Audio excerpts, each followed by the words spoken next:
The security camera footage showed my wife screwing another man in our bed at 2:47 p.m. on a Tuesday while I was supposed to be installing kitchen cabinets across town. I'm Dave Mitchell, 42 years old, and I run a custom furniture business from my garage. Not glamorous, but it pays the bills and keeps food on the table for my wife Lydia and our 16-year-old daughter Maya. Or at least it did until I watched my marriage explode in high definition on my laptop screen. "Dad, you look like you've seen a ghost," Maya said, walking into my workshop where I sat frozen, staring at the damning evidence. "Just work stuff, sweetheart. Nothing to worry about." I closed the laptop quickly, my hands shaking. "Shouldn't you be at soccer practice?" "Coach canceled. Mom's not home yet, and I'm starving. Can you make me a sandwich?" I nodded absently, following her into the house. The same house where Lydia had been entertaining her lover just 3 hours earlier. The same bed where we'd slept together for 15 years, where Maya had crawled in during thunderstorms as a little girl, where I'd held Lydia through her father's cancer scare 2 years ago. The kitchen felt different now. Everything felt different. "Earth to Dad," Maya said, waving her hand in front of my face. "You're acting super weird." "Sorry, kiddo. Just thinking about a project." I opened the refrigerator, grateful for something normal to do. "Turkey and Swiss, okay?" "Perfect. Oh, and Mom texted. She's working late again tonight, some big HR thing at the office." Working late. Right. I'd installed those security cameras 3 weeks ago after our neighbor Mrs. Feldman mentioned seeing unusual activity at our house during the day. I'd thought maybe we had a break-in problem. Turns out the only thing being broken into was my marriage. I made Maya's sandwich with mechanical precision, my mind racing. The man in the video was Chris Brennan, Lydia's co-worker from the regional office. I'd met him at company parties. Tall, athletic, the kind of guy who wore expensive cologne and talked about his CrossFit times. The kind of guy who made jokes about blue-collar types like me. "Dad, you're putting way too much mustard on that sandwich." I looked down. She was right. I'd been squeezing the bottle unconsciously, lost in my thoughts of revenge. After Maya finished eating and went upstairs to do homework, I sat in my workshop, planning. I'm good with my hands, good at building things, good at taking things apart. Tonight, I was going to take my wife's perfect little world apart piece by piece. First, I called my best friend Eddie, who owns Murphy's Tavern downtown. "Dave, what's going on, buddy?" "Eddie, I need a favor. A big one." "Name it." "Can you cover for me if anyone asks? Say I was at the bar tonight from 6 to closing?" There was a pause.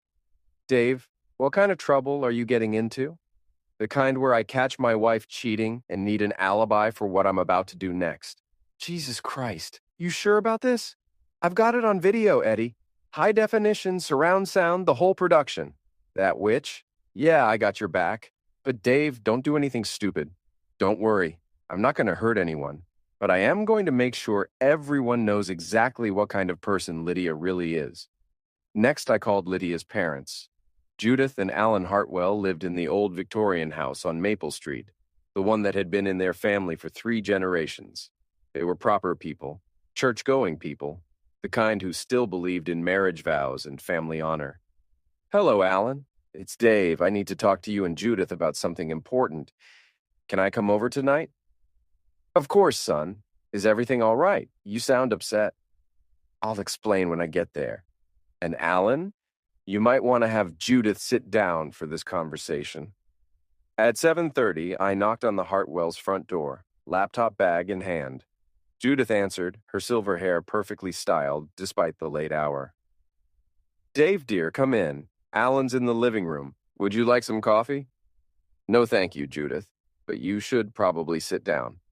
We gathered in their formal living room, all dark wood and family portraits. I set my laptop on the coffee table between us. "I installed security cameras in our house 3 weeks ago," I began. "I thought we might have had a break-in. Instead, I discovered something else entirely." I opened the laptop and turned it toward them. "This was recorded today at 2:47 p.m. I hit play. Judith gasped and covered her mouth. Alan's face went white, then red, then purple. "Turn it off," Judith whispered. "Please, turn it off." I closed the laptop. There's more. Hours of it. Different days, different positions. Alan stood up abruptly, his hands clenched into fists. That's our daughter. Our daughter, who we raised to be a decent woman, a faithful wife. I'm sorry you had to see that, I said, but I needed you to know the truth before I do what I'm about to do next. What are you planning, Dave? Judith asked, tears streaming down her face. I'm going to make sure everyone knows what she's done, her friends, her co-workers, everyone at church. I'm going to destroy her reputation the same way she destroyed our marriage. Alan nodded slowly. She's made her bed. Now she can lie in it. With Chris Brennan, apparently, I added. The next morning, I put my plan into motion. First, I called my assistant Ray and told him I was taking a few days off for a family emergency. Then I called Lydia at work. Hey, honey, I said, forcing my voice to sound normal. I got a last-minute job in Chicago. Big money, custom dining room set for some tech executive. I'll be gone until Friday. Oh, she said, and I could hear the excitement she was trying to hide. That's great, Dave. The extra money will be nice. Yeah, I'm leaving this afternoon. Kiss Maya for me when she gets home from school. Of course. Drive safe. I hung up and immediately called Mrs. Feldman, our 70-year-old neighbor who knew everyone's business and wasn't shy about sharing it. Mrs. Feldman, it's Dave Mitchell from next door. Oh, hello, dear. How are you? I'm fine, thank you. Listen, I'm going out of town for a few days on business, and I was wondering if you could keep an eye on the house. Maybe watch for any unusual activity. Of course, dear. You know I'm always watching out for the neighborhood. Perfect. Mrs. Feldman had better surveillance skills than the FBI. I spent the rest of the day at Eddie's bar, nursing a beer and waiting. At 4 o'clock, my phone buzzed with a text from Lydia. Chris is coming over for dinner tonight to discuss the Henderson Project. Don't wait up when you get to Chicago. The Henderson Project. Right. At 6 p.m., I parked 3 blocks away from my house and walked back through the woods behind our property. I had a perfect view of our bedroom window from the old oak tree in our backyard, the same tree where Maya's tire swing hung, where we'd carved our initials 20 years ago when we were young and stupid and in love. At 7:15, Chris's silver BMW pulled into my driveway. I watched him walk to my front door carrying a bottle of wine and a bouquet of flowers. My flowers for my wife. In my house. I pulled out my phone and called the house. Lydia answered on the second ring. Hello? Hey, babe, just wanted to let you know I made it to Chicago safely. Oh, that's good. I was just finishing up some work with Chris. Chris is there at our house? Yes, we're going over the Henderson files. You know how complicated that account is. Right, well, don't work too hard. I love you. Love you too. Bye. She hung up quickly. I could see them through the living room window, Chris's hand already on her back, leading her toward the stairs. I waited 30 minutes, then made my move. I still had my house key, obviously. I crept through the front door as quietly as possible, hearing sounds from upstairs that made my stomach turn. I tiptoed to the hall closet and grabbed my old baseball bat, the Louisville Slugger I'd used in high school, the one Lydia always complained about me keeping. Then I called Lydia's parents. Alan, it's Dave. I need you and Judith to come to the house right now. What's wrong? She's here, with him, right now. We'll be right there. I waited on the front porch. The Hartwells arrived 10 minutes later, Alan's face grim, Judith clutching her purse like a tool. Are you sure about this, Dave? Judith whispered. Listen, I said.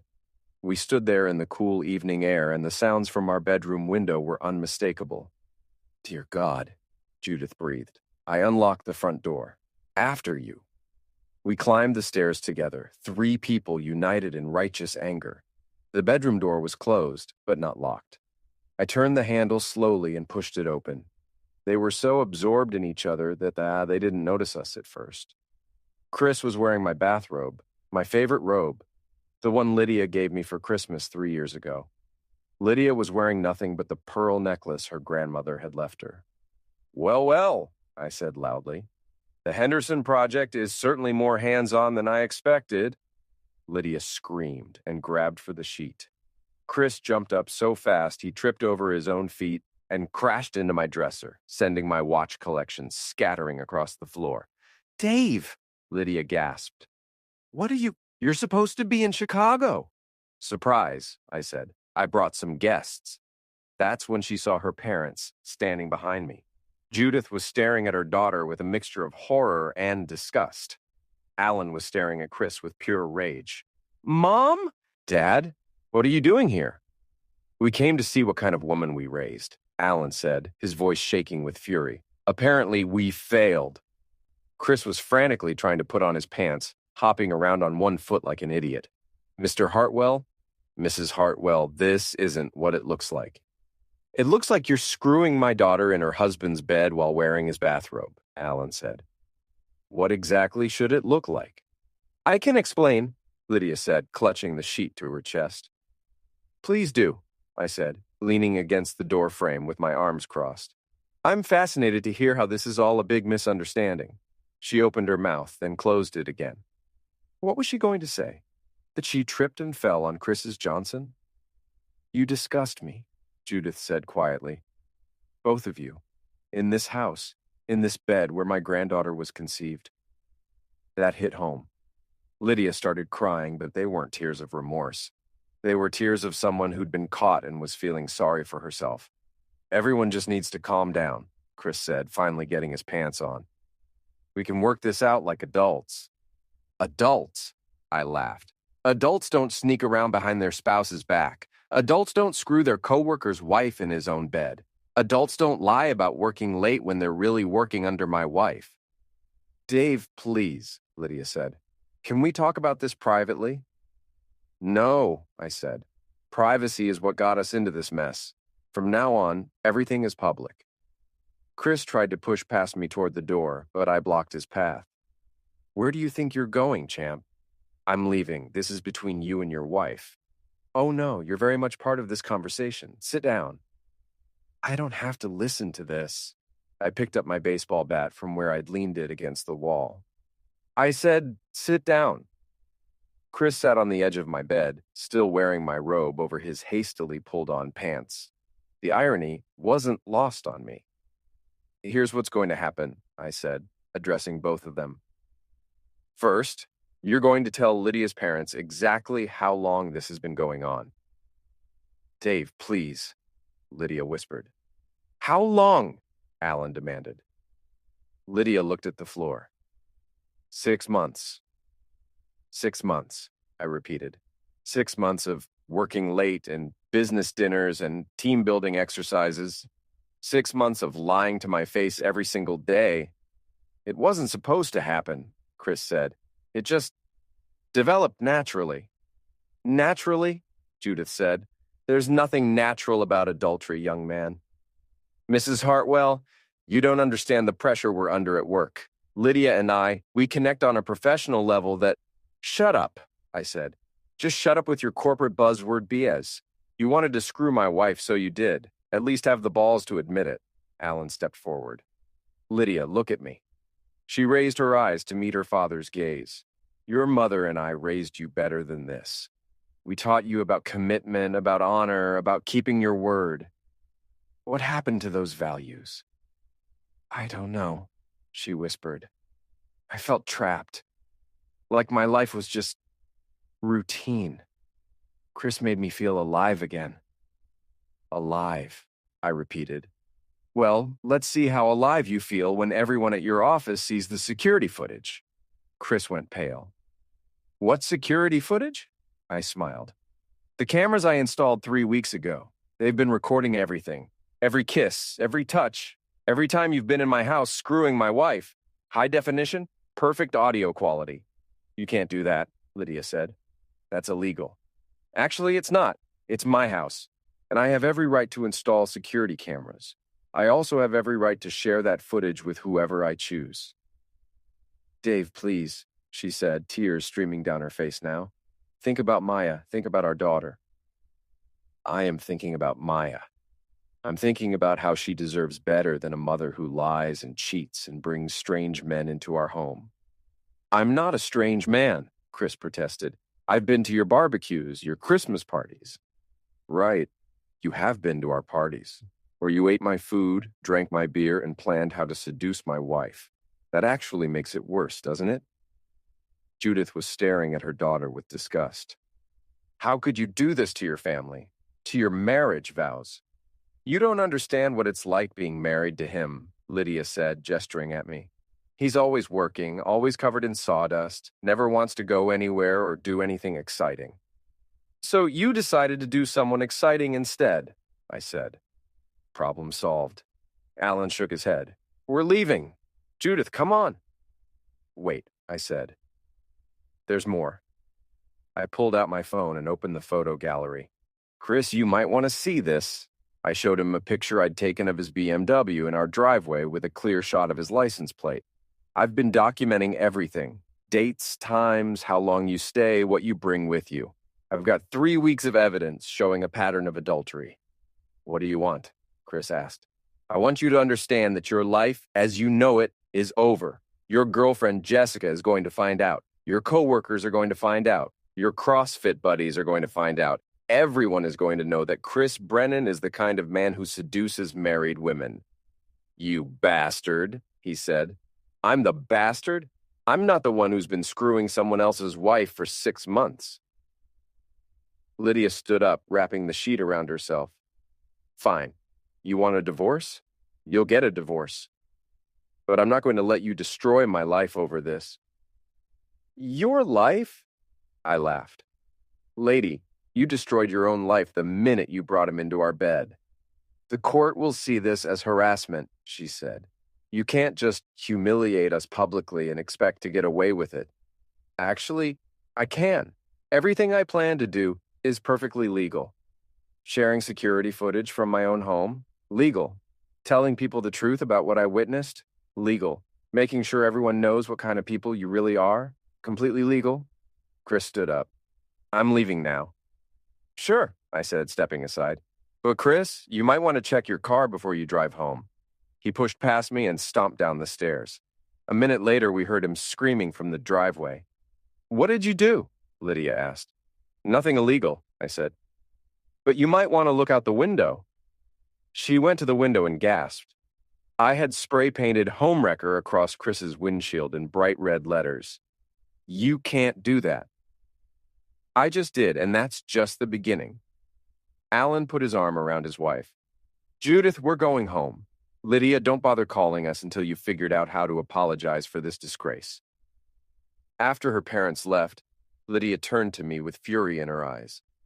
You think you're so clever, don't you? You think you've won something here? I think I've exposed the truth. Everything else is just consequences.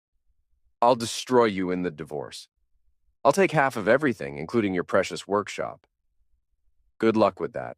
See, adultery is still grounds for fault-based divorce in this state. And I've got evidence, lots and lots of evidence. She stared at me for a long moment, and I could see her calculating, trying to figure out her next move. Maya's going to hate you for this, she said finally. Maya's going to hate the person who broke up our family. That would be you, in case you're confused. I turned and walked toward the door. Where are you going? She called after me. Out. This is still my house for now, but I can't stand the smell. I drove straight to Murphy's Tavern, where Eddie was waiting with a beer and a sympathetic ear. How'd it go? He asked. Better than expected. Her parents saw everything. Chris is probably still trying to scrape paint off his windshield. Good for you, man. That took balls. Eddie, I need another favor. Name it. I need you to accidentally let it slip to a few people about what happened. You know, just casual conversation. Eddie grinned. Accidentally? I can do accidentally. Murphy's Tavern was the kind of place where everyone knew everyone else's business. By closing time, half the neighborhood would know that Lydia Mitchell was cheating on her husband with some corporate pretty boy. I was 3 beers in when my phone started buzzing with text messages. The first was from Mrs. Feldman. Dear, I saw that young man leaving your house in quite a hurry. Is everything all right? I texted back. Everything's fine now, Mrs. Feldman. Thanks for keeping an eye on things. The second was from Chris. You're going to pay for what you did to my car. I replied, send me the repair bill. I'll frame it. The third was from Lydia. We need to talk. I ignored that one. The fourth was from my daughter Maya. Dad, Mom is crying and won't tell me what's wrong. Where are you? That one sobered me up fast. I called Maya immediately. Hey, sweetheart. Dad, what's going on? Mom's been locked in your bedroom for 2 hours and there's red paint all over the driveway. I'll be home in 20 minutes. We need to have a talk. Is everything okay? No, honey. Everything is definitely not okay. But it will be. I drove home dreading the conversation I was about to have. Maya was smart, mature for her age, but she was still my little girl. How do you tell your 16-year-old daughter that her mother is a cheating liar? Maya was waiting for me in the living room when I walked in. Lydia was nowhere to be seen. Dad, you're scaring me. What happened? I sat down next to her on the couch. Maya, your mom and I are getting divorced. Her face crumpled. Why? What did you do?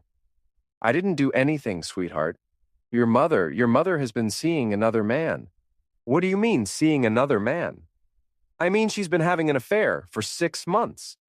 Maya stared at me, processing this information. Are you sure?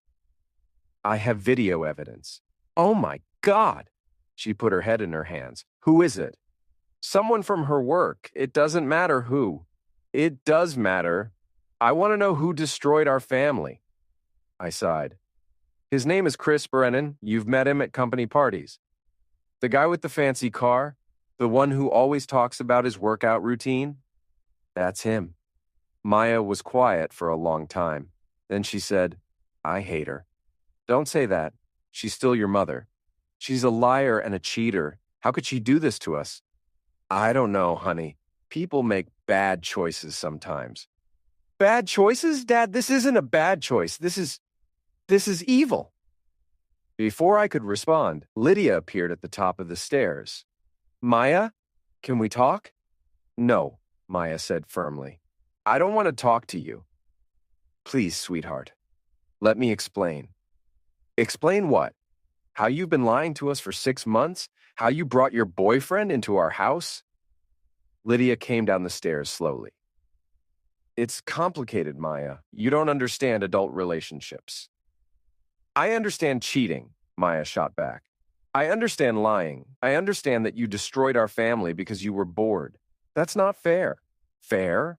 Maya stood up, her voice rising. You want to talk about fair? Is it fair that Dad has to find out his wife is cheating by installing security cameras? Is it fair that I have to find out my mother is a liar? Maya, please, no. I'm going to stay with Grandma and Grandpa Hartwell. I can't even look at you right now. Maya ran upstairs to pack a bag. Lydia turned to me with desperation in her eyes. Dave, please, help me fix this. Fix this? Lydia, you can't fix this. You broke something that can't be repaired. It was a mistake. A stupid, terrible mistake. A mistake is forgetting to pick up milk at the store. This was a choice. 6 months of choices. I'll end it with Chris. I'll do whatever you want. It's too late for that. Way too late. Maya came back downstairs with her overnight bag. I called Grandma. She's coming to pick me up. Maya, please don't go, Lydia begged. We can work through this as a family. We're not a family anymore, Maya said coldly. You made sure of that. 20 minutes later, Judith Hartwell arrived to collect her granddaughter. She didn't even acknowledge Lydia's presence. After they left, the house felt empty and cold. Lydia and I stood in our living room like strangers. So what now? She asked. Now you pack a bag and find somewhere else to stay. I'll file for divorce tomorrow. This is my house too. Not anymore. See, I did some research today. In a fault-based divorce due to adultery, the innocent spouse gets to keep the marital home, especially when there's video evidence of the adultery taking place in said home. Her face went white. You can't kick me out. I'm not kicking you out. I'm asking you to leave voluntarily. If you refuse, I'll have you removed. You bastard. I'm the bastard? Really? After everything you've done, I'm the bad guy here? She went upstairs to pack. While she was gone, I called my lawyer, Jim Patterson, and left a message explaining the situation. When Lydia came back down with her suitcase, I was waiting by the front door. Where will you go? I asked. Chris's apartment, I guess. Good. You two deserve each other. She paused at the door. Dave, I really am sorry. No, you're not. You're sorry you got caught. There's a difference. After she left, I poured myself a large whiskey and sat in my workshop, surrounded by the furniture I'd built with my own hands. Everything in my life that mattered, my marriage, my family, my future, had been destroyed by my wife's selfishness. But I wasn't done yet. Not by a long shot. The next morning, I woke up with a hangover and a plan. I called Jim Patterson first thing. Dave, I got your message. Jesus Christ, what a mess. Jim, I want to destroy them both legally. What are my options? Well, you've got grounds for a fault-based divorce, which means you'll likely get the house, majority custody of Maya, and favorable asset division. As for the boyfriend, if he's been in your house without permission, that could be trespassing. What about at work? They're co-workers. If their relationship violates company policy, that's their problem. Do you know if their company has a fraternization policy? I'll find out. My next call was to Lydia's boss, Regional Director Patricia Walsh. I'd met Patricia several times at company functions. She was a no-nonsense woman who ran a tight ship. Patricia, this is Dave Mitchell, Lydia's husband. Oh, hello, Dave. How are you? I've been better. I'm calling because I thought you should know that Lydia and Chris Brennan have been having an affair for the past 6 months. There was a long pause.